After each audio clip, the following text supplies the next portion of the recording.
Je me souviens de Jérusalem. Je me souviens d'une très vieille histoire que je vais vous raconter.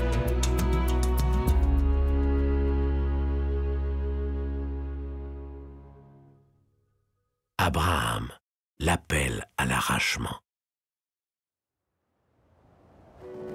Nous avons tous été dispersés.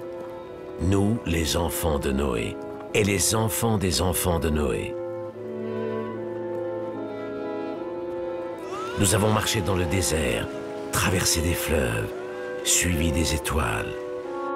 Il y eut Sem, puis son fils Arpachshad, puis le fils d'Arpachshad, Shéla, et le fils de Shéla, Éver. Après Éver, son fils Péleg, et puis Réou, Nahor, Téra, et puis le fils de Téra, Abraham. Tous ont marché. Et cette nuit-là, Abraham est allongé sous le ciel. Il ne dort pas. Il entend une voix qu'il n'avait jamais entendue.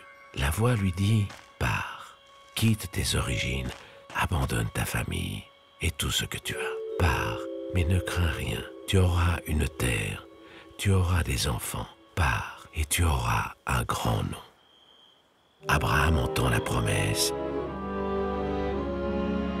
Dans la nuit, il dit adieu à tout ce qu'il a. Adieu à sa famille, adieu à ses amis. Il n'emmène avec lui que sa femme, Sarah, et Lot, le fils de son frère. Il part pour un voyage sans retour, pour changer de vie. Le voyage est interminable.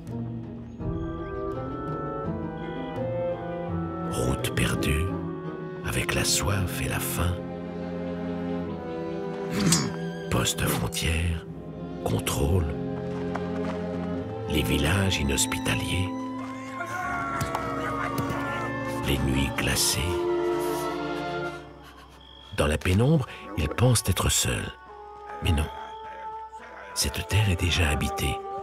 Ils ne seront pas seuls sur cette terre. Abraham entend Dieu. Cette terre, je la donne à ta descendance. Il monte sa tente. Il dresse un petit autel pour se souvenir de la parole de Dieu.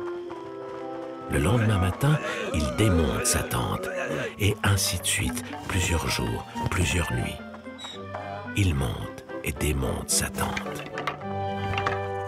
Mais une atroce famine ravage le pays. Abraham a peur. Abraham s'enfuit de plus en plus loin, jusqu'en Égypte.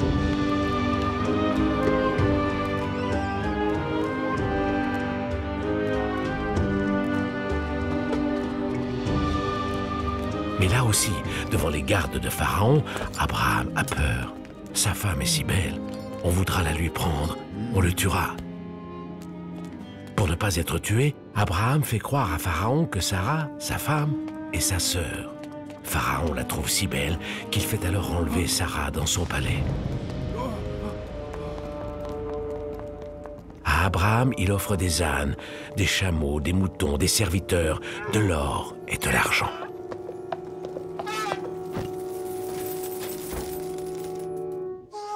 Et Sarah est enfermée dans le palais de Pharaon.